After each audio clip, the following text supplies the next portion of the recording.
And you know, even though this is a 12-year-old technology, it's already been 12 years old. It's still an underutilized platform. 80% of worldwide SharePoint deployments is nothing but a big file dump. Do you agree? It's a very expensive file share if that's all you're using. So what we're going to do this afternoon, we're going to look at how you can effectively develop quality requirements as you embark on your SharePoint projects, large or small. Either you're doing an upgrade, he's going to 2013, some of you, okay? Or maybe your project is something for your department, just for lawyers, or maybe a specific solution that a specific business unit would need in your organization. That's what we're going to look at. But before we continue and carry on our conversation, I just want to get a good survey going here. Who in your organization, your users, doesn't care for SharePoint? They think SharePoint sucks. Okay, only a handful. The others, people love SharePoint in your organization? Yeah, maybe. Okay. Now, for those that have people in your organization that hate SharePoint, here's my tip. When you go back to work like next week and you see them and they tell you SharePoint sucks, this is what you tell them. SharePoint doesn't suck, you suck. It's a freaking tool for crying out loud.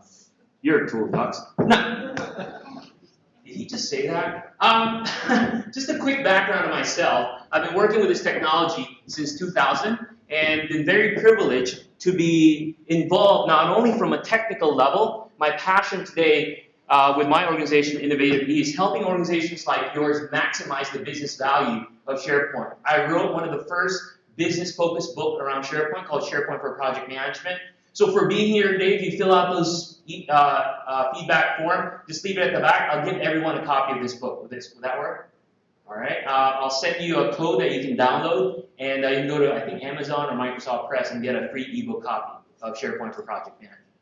All right. So to get the conversation going, I want to make a point and prove to you that requirements development, a lot of us take for granted because we think it's difficult, because we think it's not important. But I want to make a point that not only it's difficult, but also it's very critical, especially for SharePoint. All right? So I need 4 volunteers, please. Raise your hand. Okay, ma'am, come on up. Sir, come on up. Sir, come on. And one more. Sir, Aya, come on down. All right. So I want to prove to you that requirements development is very, very difficult. So come on. All right. So first and foremost, here's the deal, right? I'm a partner in a firm, and I want some SharePoint. I heard SharePoint is good, okay? And I need to go and look for vendors that's going to help me. So now it came down to 2 vendors or 2 companies. Company A, both of you 2. Company B, both of you 2. And just like any vendor, you know, the first thing they want to do is gather requirements, yeah? They want to get their analysts to help the customer. So here's what we're going to do. You're the analyst. You're the SharePoint developer, architect, or infrastructure expert, analyst, developer, okay? So for developers, can you go out the door, please? I promise I'll call you tomorrow. Make sure you go out and you don't hear us, okay? That's really key. So here's the deal. Okay, we've got 2 analysts. Who's going to help me build my requirements. So what are my requirements? So I'm the customer. I'm a partner in a law firm. And here's what I think I need, okay? So analysts, what you need to do is you just need to write in words, bullet points, okay? Describe this drawing. We're good? And there's a catch. Just like any customer, we have constraints. I have constraints. I don't have budget for the word triangle, square, and diamond, which means you can't use those 3 words in your description. We're good? Yes. Ready? Yes. Okay, so paper, pen, no drawing, straight up words. You cannot use triangle, square, and diamond. Begin. And by the way, you got a minute and a half to do this. Because we don't have time for requirements, we just want to do it. Now, for you guys, you got to watch what's going to happen here. I'm the customer. They're writing up the requirements of what I need. But I don't have budget for the word square, triangle, and diamond.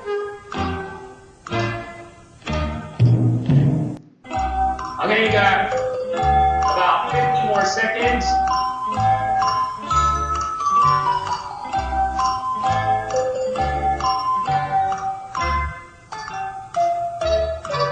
Seconds.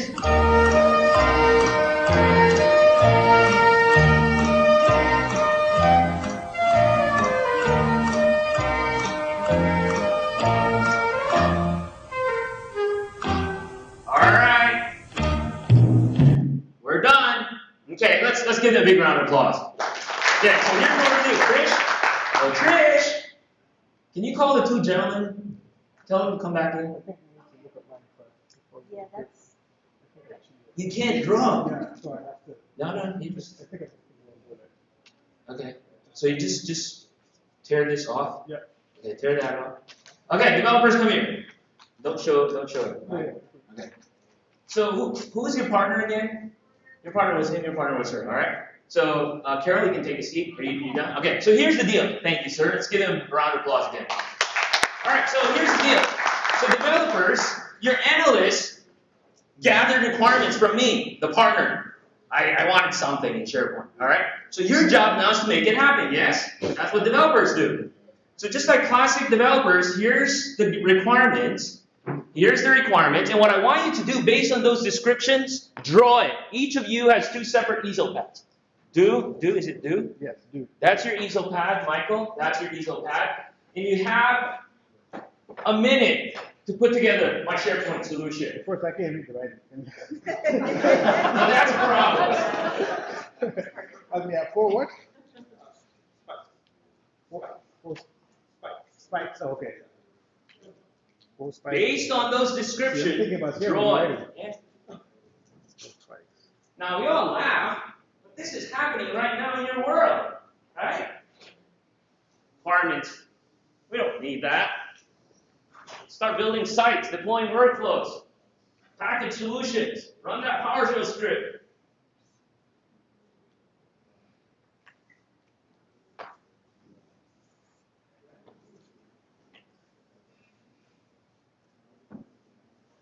You got 40 seconds. Ooh. I'm done. You done? All right, thank you, dude.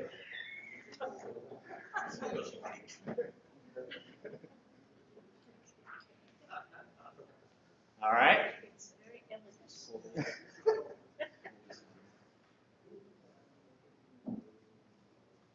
If you're done, you can go back to your seat, too. Yeah. Let's give Du a big round of applause.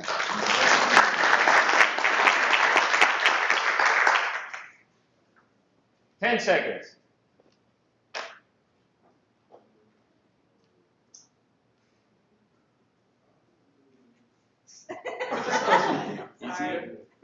Maybe I'm reading this wrong. We're good? I don't think we're good. All right, let's give Michael a round of applause. Thank you. All right, now, well, first and foremost, for being such a sport, I gave you my business card. Drop me an email. I'll send you a signed copy of my book, SharePoint for Project Management. All right? So, a couple of things. We find this quite humorous, right? But we want to check. So, Michael and Du, what I asked the analysts to do is have them describe a drawing. And this drawing that they put on paper in description cannot use the words square, diamond, and triangle because those are constraints. The customer doesn't have budget for that.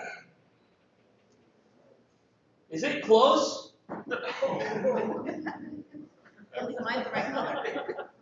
Now, we all laugh here. How does this resonate with your SharePoint implementation? Ooh, we want them portals so we can do document management, collaboration, records management, knowledge management, all that kumbaya. And then what? Freaking file share. What went wrong? What do you think went wrong in our little exercise? Anybody? Ma'am? I think there was a disconnect between developers and business analysts. Analyst developers disconnect. Yes, sir? More budget? Ma'am? They didn't talk. Did they ask me anything? Did I say analyst? You can't talk to me. Did I say that? Developer, did I tell you you can't talk to the analyst? You said go sit down.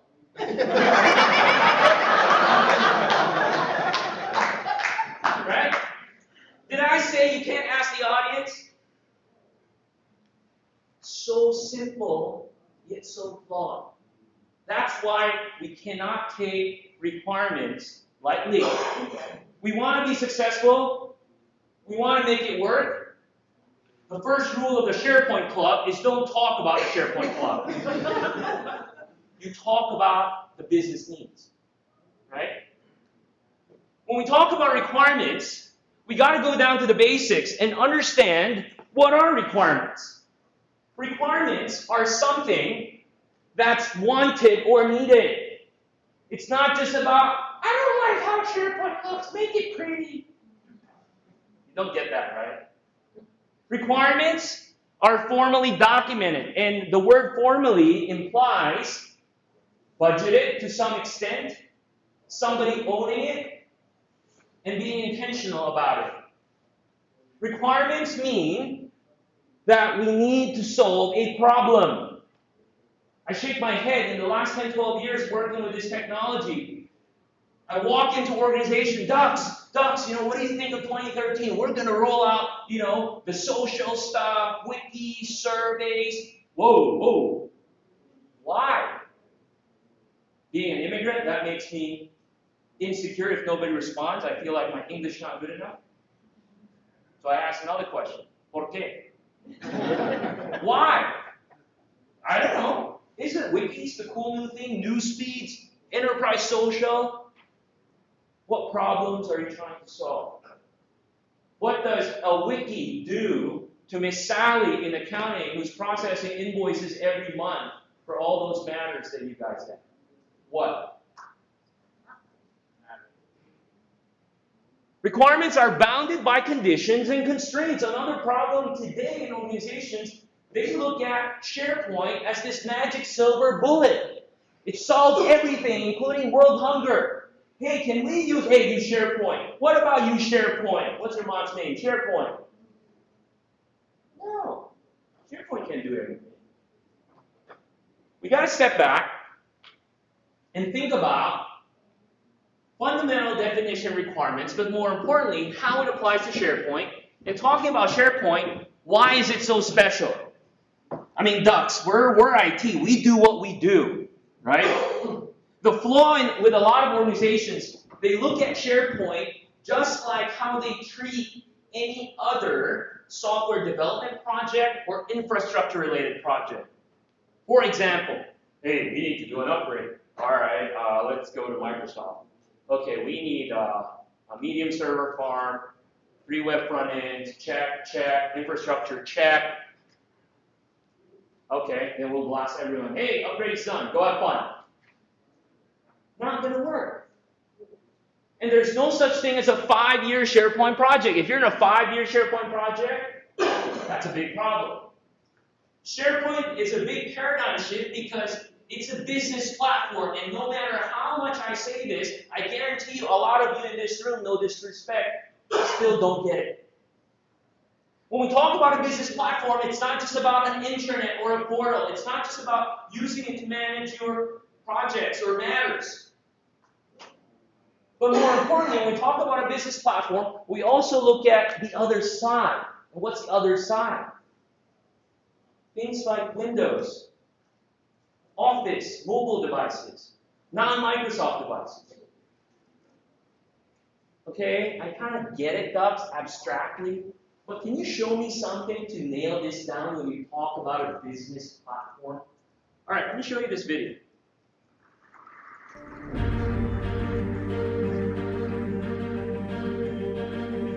History has taught us that the whole is greater than the sum of its parts.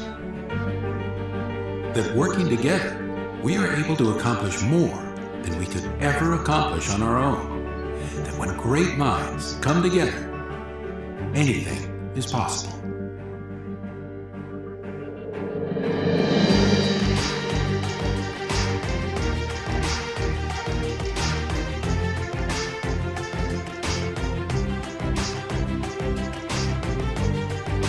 we are reinventing the way people work together. We are making it easier than ever before to share ideas, discover connections,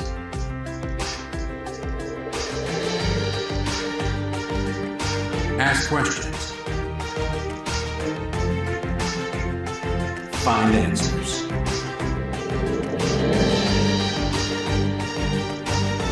Stay in sync. Organize information. And build the team that takes an idea and makes it a reality. SharePoint, the new way to work together. What do you guys think? That's what a business platform is all about. And to make that happen, we can never ever start with a technical conversation. When we talk about requirements, we always have to think about what the business needs are first. I'm going to show you step by step on how you do this. You know, I work with a lot of organizations, and especially when I come in and help them salvage or maximize their SharePoint implementation, one of the first things I ask for is, hey, can you show me, when you roll this out, can you show me the requirements you put together? Sure, Docs. They gave me a documentation, thick documentation. And it's very technology focused. It says there, yeah, we need 2 web front ends. We're going to use ADFS for authentication, blah, blah, blah, blah, blah. I go, this is good, but what are your business requirements and then your user requirements? We don't have that. That's a major flaw. You always start with the business requirements, and I'll show you examples in a second. Once you gather what those business needs are, you move on to user requirements. And what user requirements are all about, it's user-focused. How do you get users to maximize it and adopt in a sustainable fashion? You see, one of the challenges today with SharePoint is not SharePoint, but it's user adoption. Y'all with me? But more than just adopting it the first time, how do you sustain that adoption? You have to think about that. And then third, once you consider these two things, you map it to a specific technology solution. And that's the brilliance of SharePoint. It's like a clay. You can shape it, mold it however you want. You saw in the video, the person got an inspiration for a new product, took a picture with his phone, posted it on Yammer, which is tied to some SharePoint site. They open some Word document, drag and drop in Windows Explorer. That's what I'm talking about. But that didn't happen overnight. So how do you do this, Docs? So I'm going to share you 4 specific steps that I use in my organization in the last 10 years or so on how we develop SharePoint requirements. I'm sure some of you have been schooled with formal requirements, processes, and learning. You might have heard of things like Six Sigma or ITIL. Those are great. And a lot of these concepts, in fact, are taken from these more formal requirements development process. But I'm going to show you these 4 steps, and I'm going to show you examples after examples to make sure you understand what it takes, but more importantly, what these 4 key steps mean, regardless of the type of projects you engage in. First step. The very first step that you have to do, regardless if you're building a business requirement, user requirement, or system requirement, is to do requirements elicitation. Can anybody tell me what elicitation means? It's one of those, are you smarter than a 5th grader word? Ma'am? To draw out. Very good. Essentially, to draw out, to gather and understand. Right? You see, today, I see a lot of organizations, even large organizations, where they tell me, no, Docs, we have analysts that does requirements gathering. I go, that's exactly what they do. They just do requirements gathering. They do order taking. What do you mean? Well, this is how you roll out SharePoint. How do you like your SharePoint? Team sites, surveys, wikis, want to supersize it? Let's throw in Excel services. Next! Yeah, that's what you do. The partners won't say no. Okay, I'll take it. The marketing folks won't say, all right, I'll take it. Again, what does it end up happening? It ends up being a big file dump. The goal is to build solutions. Don't showcase features. I mean, what we do is we flash around this nice looking car. How much is this car? Anybody? $250 on Craigslist. Right? Hey, we got SharePoint 2013, Newsfeed, Office web apps, Yammer. Wow. You know, your users, your community of folks taking advantage of this. First 10 minutes, they'll, ooh, and a nice car, and then they'll scratch their head. I don't have time for this. I just learned how to ride a bike yesterday. I'm going to leave this in the garage, dump a lot of files in there, and ride my bike to work, even if it's slow. It'll take me there. You know what the number one business tool people rely on today in the organization? Number one. Email. Number two is what? Excel. Email is a 1973 technology. Spreadsheet software is a 1980 technology. And yet we want the next iPhone. We have GPS in our car. And we have TiVo at home because we have to record the next season of Dancing with the Stars. But it works. Sure it does. But it could be better. So to make SharePoint work, we have to talk about business solutions. Don't flash around SharePoint. How do you do that, ducks? When you elicit, when you draw out needs from the business, it's not just gathering. Here are the 5 steps that you have to go through. For example, okay? So this is a very typical scenario. I recorded a little demo, which you'll see in a second. But, you know, especially if you have SharePoint already, and most of you do, when you reach out to your business or your users, you have to understand where they're coming from. Again, I know a lot of you have SharePoint as intranet already. Departments are using it for department sites or file stores. Great. But the next level up is to look at specific pains that you can address. Let me give you a quick example. Let's say managing projects or matters. Today, again, people still use email, Excel, and network share to manage a lot of project-related artifacts. Wouldn't it be better if there's a one-stop shop for the project? The documents, schedules, tasks, budgets. Wouldn't it be great if that one-stop shop also includes all the communication between internal folks and the customer? So the key here is understand that specific business scenario.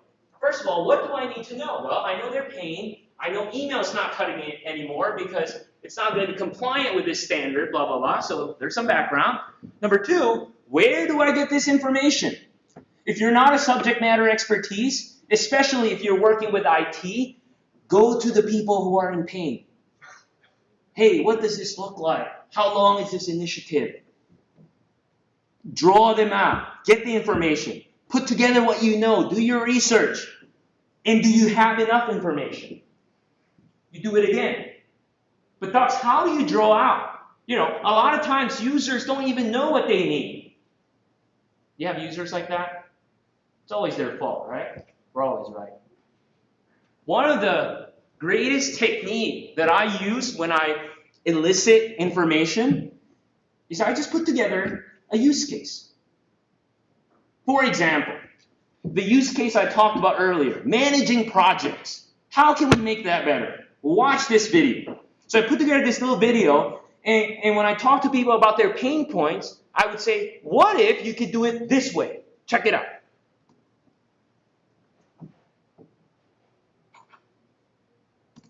Oops.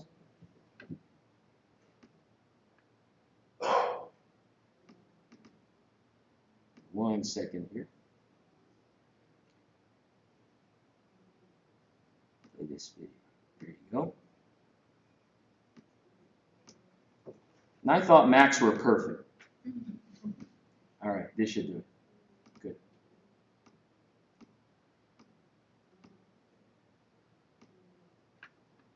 Meet my colleague Alex.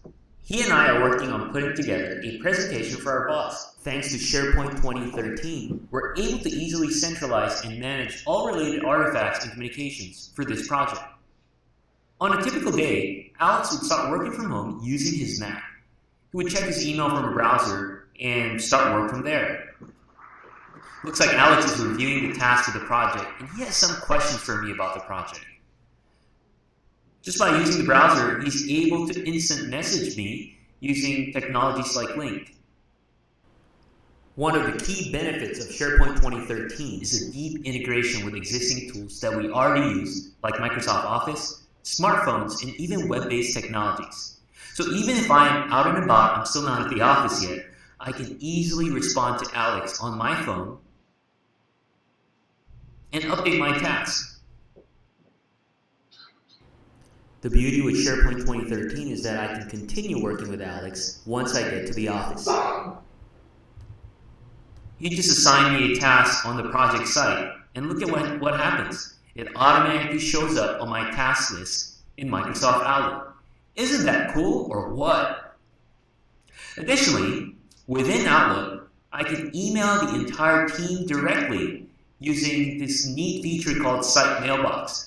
The Site Mailbox is available not only in Outlook, but it's the same Site Mailbox that the team can see and interact with directly on the project site. The Site Mailbox also provides visibility to all the documents I have in the project site.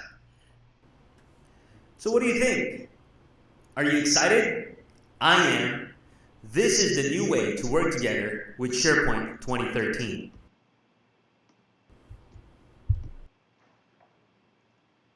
So you see, when you talk and you draw out the needs around the specific scenario, around the specific business usage, what do you think happens?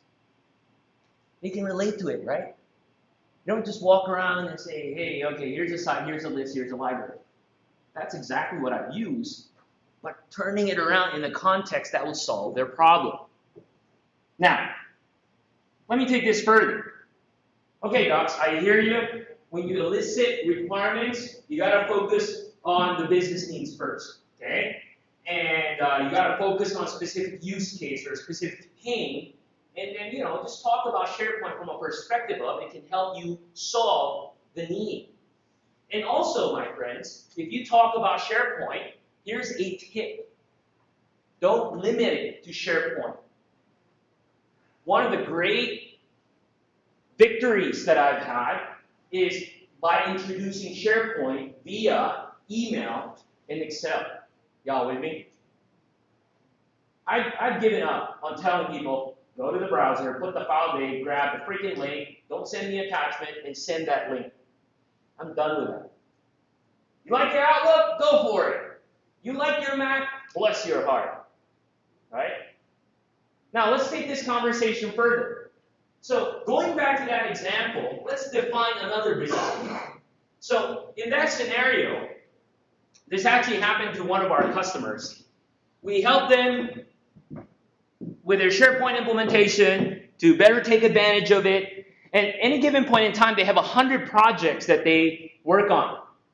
And so we train them, we shape the solution so that every project has a SharePoint site, all the tasks, all the documents, everything's there, which is cool. Now, one of the things we found out is at the end of the month, every project manager would have to send an expense report to somebody in accounting, and that person in accounting would literally have 100 emails with 100 Excel files attached that she has to put on her desktop and put together a monthly report. Y'all with me? And then, once she has that monthly report, she has to send it to somebody in management or the senior partner. So I talked to her, let's call her Miss Sally. I said, Miss Sally, how much time do you spend doing this process? Oh, I've been doing it for the last 8 years, and I spend about 6-7 hours doing this regularly. And sometimes I even have to do overtime because, they send it to me late, I have to do overtime on a Thursday or a Friday just to get it done. What if we can improve this? So what's the business need here?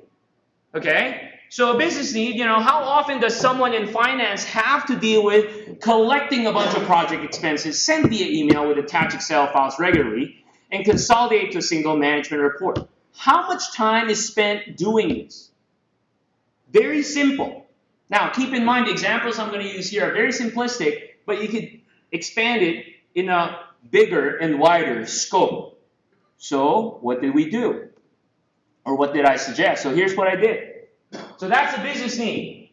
The need is really to help Miss Sally save time. I said, Miss Sally, would you be interested, instead of spending 6-7 hours, spend 5 hours or 4 hours instead to put together this expense report? Would you like that? She goes, of course, I would love that. But, I go, but what? I don't want to learn no SharePoint. I'm retiring in 2 years, don't want to learn anything new, I just want to use Excel. Now you know Miss Sally, right? I go, Miss Sally, great news. I'm just going to show you a feature in Excel. Forget SharePoint. Really? Yeah, so here's what we're going to do. So the new process, Miss Sally, is next time if a project manager needs to send you an expense report, instead of emailing you an Excel file, we're going to tell the project manager to enter it on their project site. And as soon as they enter it, it's going to automatically appear in an Excel spreadsheet sitting in your My Documents folder. No more of that email stuff. Would you like that?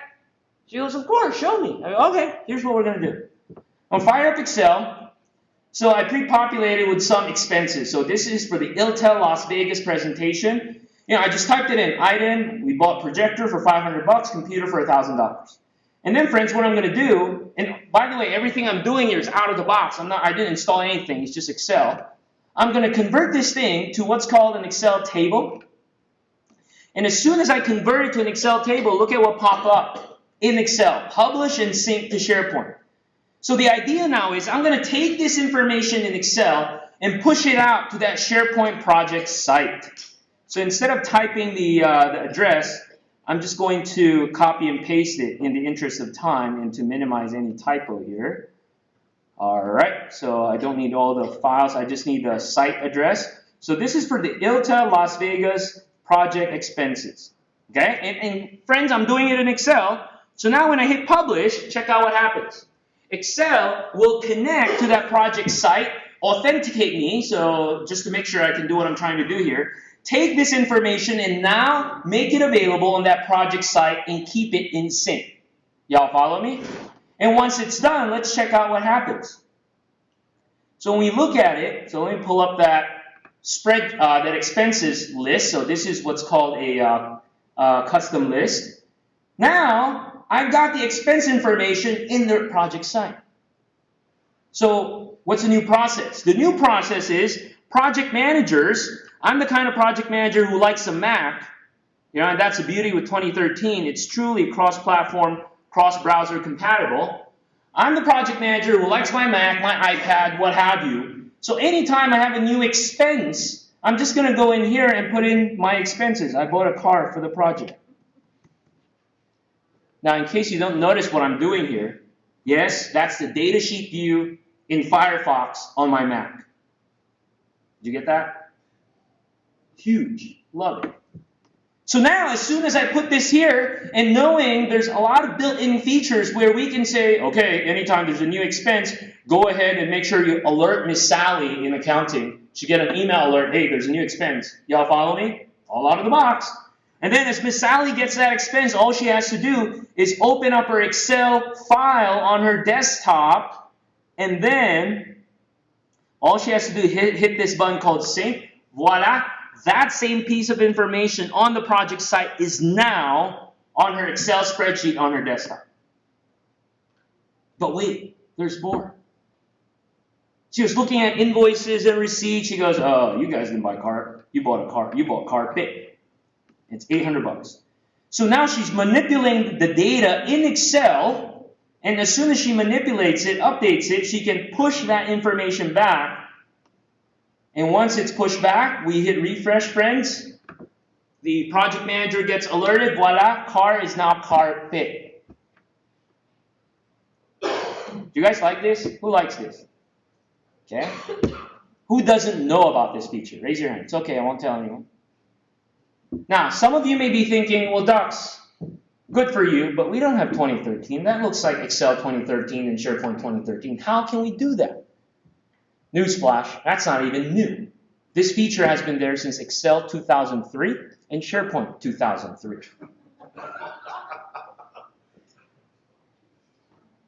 So Miss Sally now, as soon as I showed her this, she goes, oh wow, Dux, that's cool. So you know what I did? I put in 99 other sheets, connected it to the 99 other project sites, and I created like a summary sheet. Now you can create a summary sheet in Excel, pull all my data from the 100 project sites, and have my pivot table for my report pivot charts.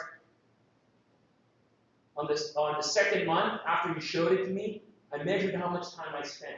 Dux, golly, I only spent 5 hours. I still have to check the invoices and receipts. But I say 2 hours, and I think I'll get better at this.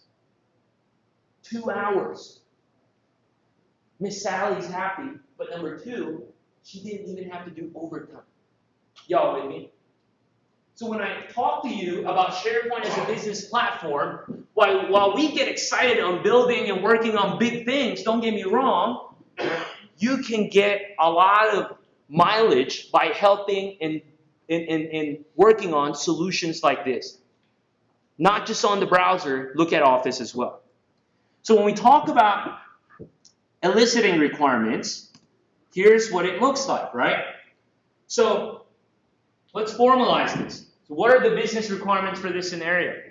Well, SharePoint shall increase finance department's productivity by 15%. If management wants some metric, okay. What's 15% of 7 hours? I don't know, maybe 1 hour or something. What's a user requirement? You see, with a business requirement like that, it's kind of vague, right? And in fact, I don't discount that some companies, when they put together requirements, they have that big business requirement. But oftentimes, they stop there and then they jump putting some technology solution in place. Because some of you may be asking, why didn't you tell Miss Sally just go to the browser, enter it there, or look it up there, or create Excel services, what have you? Adoption is important. So we have to think about what the user requirement will be. The user shall be able to retrieve and synchronize project expense information in SharePoint from Excel without relying on email. That's her thing. I'm not saying that's the only solution, but that is a user requirement. Good news is SharePoint can support that. From a technology perspective, Excel shall be able to sync information with a SharePoint site. Y'all with me?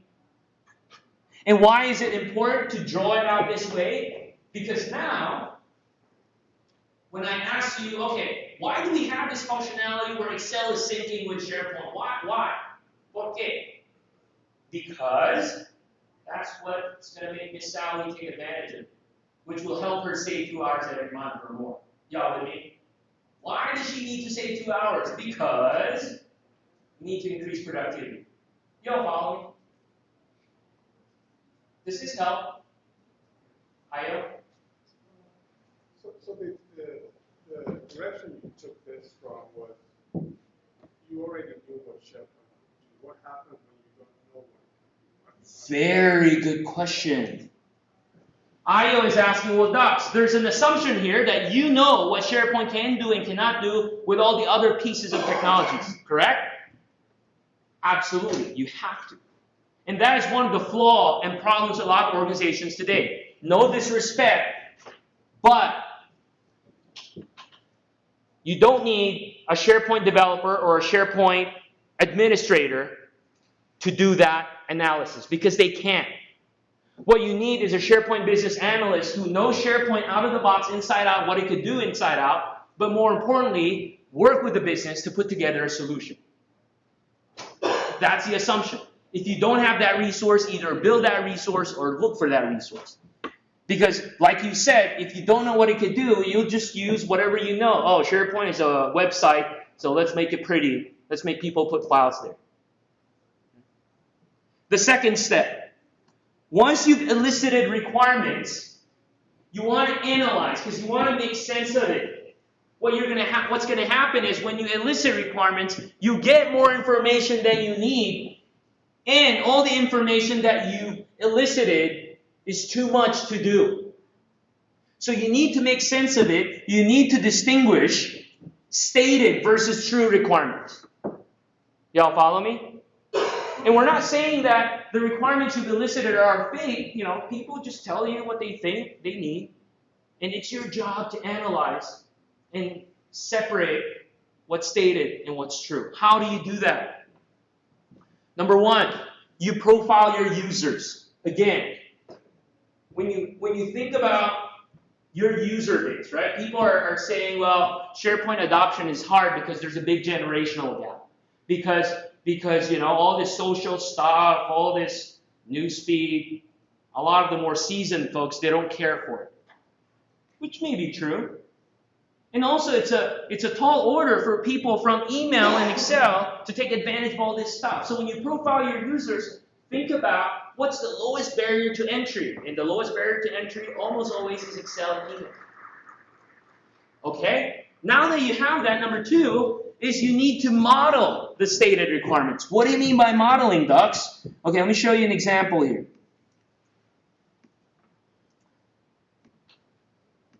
I have all right. Here. So one of the things that I help organizations with a lot is, again, take advantage of SharePoint-related technology for project management. So a lot of folks will tell me, hey, docs, we want to use SharePoint for project management. I go, okay, before we do that, before we tweak SharePoint to behave a certain way, tell me about your project management process. How does a project come to be? How does a matter come to be? Okay, so the way I do it is I use this technique. This is what's called a swim lane diagram, where a swim lane diagram would have a swim lane, and you would see each swim lane specified to a specific actor. It could be a person, it could be a group of people. So, okay, our project starts, almost always a sponsor begins it. It could be a customer, it could be a senior partner. Once it's officially approved, a project manager is now assigned. Then the project manager would have to create a schedule, and it has to be Microsoft project because this is government mandated. And then people or team members have to be assigned to it. So you can see where the process is.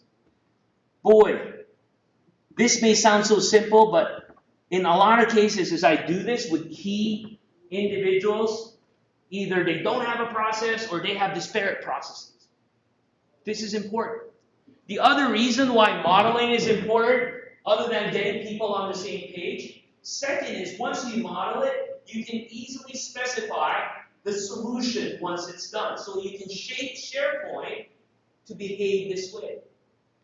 The third reason why this is valuable is when you draw out processes like this, guess what? You've now just defined roles, responsibilities, and the kind of training people need. I know some of you have deployed, out of the box, you get end user training, power user training, that kind of stuff. Well, that's okay, but wouldn't this be more valuable? If you're a project manager, if you're managing projects or complex matters, these are the things you have to do, so these are the things you have to learn. Y'all with me? So modeling your requirements is key. You can use swim lane diagram, you can use process diagram, there's a lot of techniques to do this. And then you have to analyze the gap. Once you model it, almost always the gap that comes out is it has to be simple. You can't make it too complex. And how do you make that simple? So you go back to the drawing board and start figuring things out. And then your real requirements comes up. So here's another example. This it might look small, but this is a process flow diagram where this is for an organization I work with, where they have a process they put together, they work with a lot of partners around the world, and they host events, they send them stuff. So we just go through the process. And one of the big gaps we realize is apparently a part of their process is this exercise also interacts with their financial data.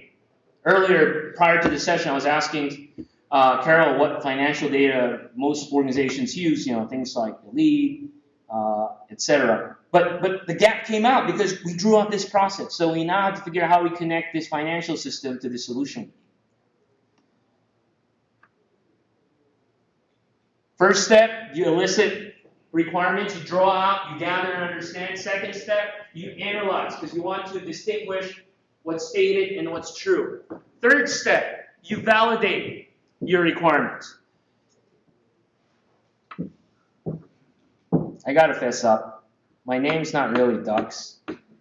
It's Dux L. My father's Jor-El. My grandfather's Kal-El. I just had a movie. I thought I could do it all, you know, super SharePoint man. Because one day my boss walked up to me, "You're the Windows admin, I also call you the SharePoint dude. I want you to roll out SharePoint to 5,000 people in 2 weeks, on top of your day job." Fail. While we as IT are responsible for keeping the lights up, for keeping SharePoint running, we can't do it all. As Ayo mentioned, well, Dux, that assumes you know all the SharePoint stuff. Yes. Unfortunately, IT in a lot of cases doesn't, because that's not their full-time job. They take care of other stuff, right? What about compliance? What about support maintenance?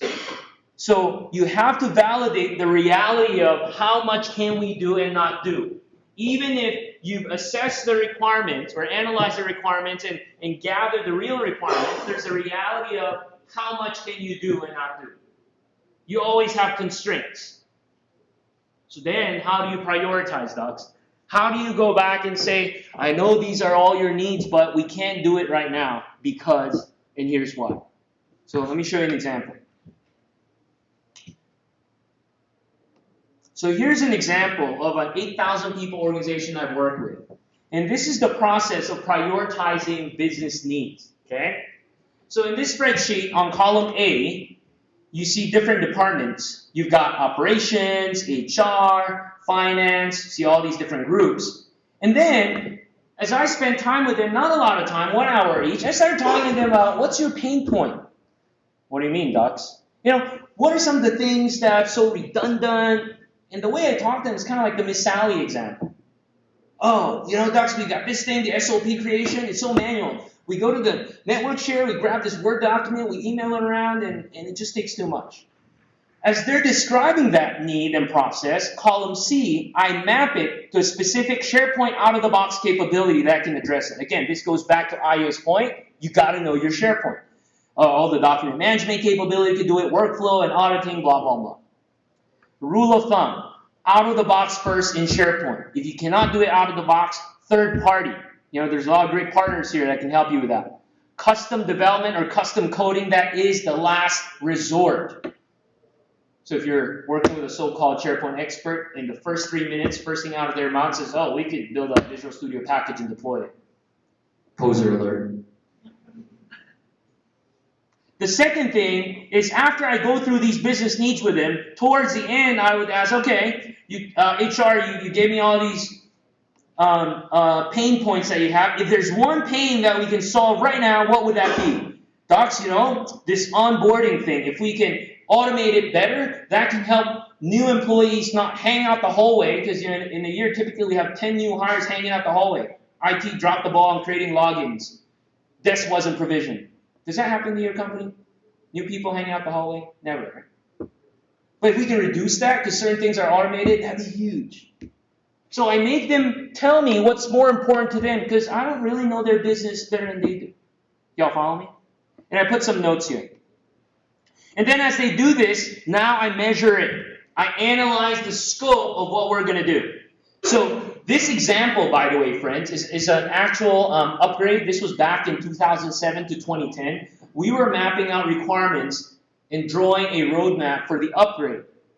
What would it look like? What the solutions would be in place? So based on those information, in this spreadsheet, I'm going to measure what's important, what's not. Column A, here are different departments. Column B, here are all the SharePoint capabilities we've extracted and drawn out based on their business needs.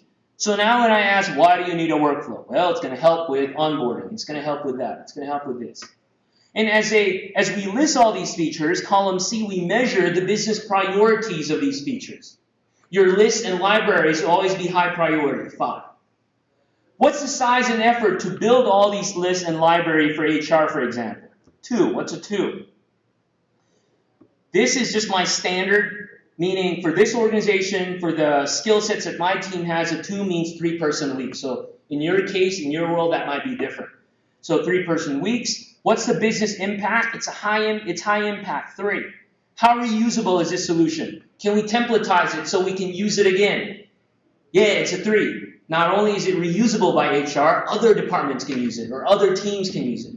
Think about templatizing sites, workflows, lists, libraries, that kind of stuff. What's a total business value? A 9. What's a 9? It's priority plus impact plus reusability minus effort. What do we end up with? Now we have a ranking of what's important and what's not. You see, that's one of the most common questions I get. Docs, SharePoint has like a gazillion features. What do we roll out first? I don't know. ¿Por qué? Tell me what the business needs are. And then, while we measure or put together a business value of a specific feature, we also have to be realistic of how much IT can do and cannot do. Because the reality is, a lot of organizations are so short-staffed, the key resources and skill sets aren't there. So what do you look at? Okay, if you roll out these lists for HR, what's the impact to IT? Well, IT has to create these accounts, configure a new site collection. It's a 1, maybe 20 hours. What's the support impact? 20 hours a month. What's the training impact? 20 hours or whatever. So total impact is a 3. So by having this kind of metric and measurement, you can now sit down with the business and say, this is what it means to roll out SharePoint. Even if it's a 9 for HR for the list, but we have a 3 for IT, that means we don't have the budget for this fiscal year to do this. Y'all with me? This is a good conversation point. HR might go, but we need it. Okay, if this will truly help you, HR, why don't you pony up? Invest in this solution. That's one of the things we don't do. We don't ask for investment. Because if you prove the value, IT's responsible for the platform, for keeping the lights up. Okay, HR, hire somebody to do this, or train somebody to do this, or get somebody part-time. And once you have this analysis, now you can have, as an organization, at least in this case, be on the same page and discuss, okay, what are we going to do first? Phase 1 are in pink, phase 2 are in blue, phase 3 are in green. This was a 15-month roadmap of the solutions that we'll roll out for this company. Y'all follow me? Is this helpful? Do you want this? Okay. So everything, by the way, this whole session, I'm recording it. It's kind of like a PowerPoint recording. But all the templates, all the checklists, all the videos, once we're done, and again, if you fill out those little feedback card, I'll send the link to you. I'll make sure I put this 10 gig attachment on email. Last step of developing requirements for SharePoint projects. Document it. Put it in paper, because unless it's on paper, it's not formal. So if it's not formal, it means it's not intentional, it's not budgeted, it might be just Skankworks project. No matter how large or how small, document it. You can have a one-page requirements document. It should include all the statements, process diagrams, traceability matrix. So let me show you another example. Here, I have a full-blown requirements document for an intranet rollout. This was way back when, long time ago, 2008. So I've scrubbed customer information, but this gives you a good idea on what a full-blown intranet implementation using SharePoint looks like, where the business needs are there, user needs, and then system needs. Again, I'll give this to you too, so you can have a good idea, an example. I'm not saying you follow it, but that gives you a preview of what a formal requirements document may look like. Now, when you write your requirements, here are some tips. I'm all about making things easy and simple and understandable. So here's my guideline when I write requirements. Again, it doesn't matter if it's a business requirement, user requirement, or system requirement. The form is always, there's a subject. Subject shall be able to do some kind of capability within some kind of criterion. If you write it in such a way where there's no criterion, it assumes that it's going to happen 100% of the time. So let me show you an example. This is just my example earlier. SharePoint shall increase finance department's productivity by 15%. Subject? What's the subject? SharePoint shall increase finance department's productivity. That's what? The capability. Y'all with me? And what's the criterion? By 15%. User shall be able to retrieve and synchronize project expense information in SharePoint from Excel without relying on email. Subject user shall be able to, all that is capability without relying on email criteria. Again, same with the last one. Excel, subject, sync information, capability with a SharePoint site criteria. Here's the other thing, why it's so valuable, especially with the user requirements. How often have you encountered where you build or roll out a SharePoint site to a user and they tell, that's not what I want? Does that happen? If you do this enough, it can minimize that, because one of the things you do as you start building user requirements, you're going to tell them, hey, user, once we're done with this, I'm going to go back to the list of user requirements that you told me, and we're going to test it against it. Y'all follow me? I mean, the technical term for this is UAT, user acceptance test. So you're building it in already. So now when I go back to Miss Sally, okay, Miss Sally, we talked about this. You don't like these SharePoint, like these Excel, so let's test it. Does it work? Okay. Now she tells me, I don't like how it looks. Make it pretty. Make SharePoint not look like SharePoint. I don't see it in any of the business needs or user requirement. Now, we can do it for the next project, or if you make the case that truly this is a business need, we can custom brand it. The goal is to communicate and get people on the same page. Very, very important. 4 steps. Elicit, analyze, validate, and document. That's how you develop quality requirements for a SharePoint project. What do you guys think? Helpful? All right. Questions? Any questions I can take? Yes. Yes, sir. So you download or you roll out the implementation. What do you do to increase adoption? Very good question. I had a webinar 2 weeks ago on sustainable adoption. I'm sure you guys have access to that, but I'm going to give you a couple of tips around that. Can anybody just access those ILTA webinars? Okay. So if you log into ILTA, if you remember, I did a webinar 2 weeks ago on sustainable adoption. Look at it. But a couple of things on sustainable adoption. Great question. A lot of times, people think of adoption equals training. Wrong answer. Training is just a small piece of adoption. When you think adoption, you have to think not just the word adoption, it's 2 words. Sustainable adoption. How do you sustain this adoption? Not only from a user standpoint, but how you sustain the solution. I mean, how many of you there in your organization have SharePoint sites that are just languishing?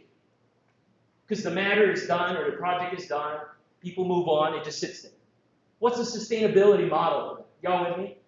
So when we talk about sustainable adoption, 3 things you have to think about. Number 1, the goal of sustainable adoption is to drive excitement.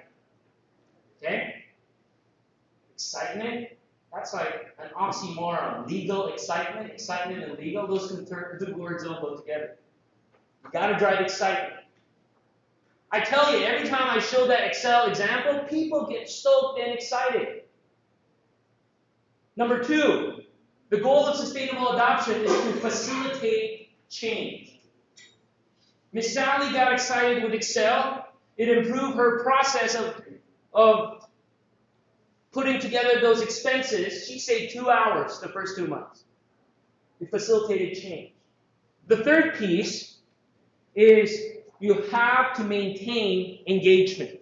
What does that mean? You see, and we're all the same. We may get excited, we may change, but after we have the new nice shiny object, I mean, who among you, when you got your first iPhone or iPad, you were so excited for the first hour and then life moves on, right? So what do? How do you maintain that engagement? A couple ways to do it. So you got to have a support system for them to continue to learn. You got to always go back to them, okay, Miss Sally, what else are you working on? Docs, we got this thing, you know. Reserving conference rooms. That's just so manual. So if we can automate conference room reservation, that would be great. So you continue to look for the next thing you can help with. Does that help? So there's a whole hour of a presentation that I did. Other questions? Yes, ma'am. Can you do similar solutions in SharePoint with email, where emails are synchronized with SharePoint? Absolutely. Great question. Docs people live in email. Can we do that? There's a lot of ways to do it. The short answer is yes. So a quick example. In SharePoint 2013, for example, whenever you have a SharePoint site, anytime you have all your, let me show this to you. So you see a document library, all these documents. Automatically, I don't even have to do anything. As soon as I'm part of a SharePoint site and there's a feature called Site Mailboxes enabled, all the documents would just show up. All the tasks would just show up. The site itself would have a listserv automatically. So if I go to my Outlook, look at this, Executive Presentation Project, all the documents would be there, meaning I can look at it there, put it there, and it'll show up on the site. There's a lot of different things you could do. Do you create separate lists for documents and separate lists for emails? Or they're You don't. It's just combined. Okay? And in previous versions, there's a way to do it. But the short answer is yes, there are ways. Other questions? Good? All right. What do you guys think? Useful? Yes. All right. Well, thank you for being here. And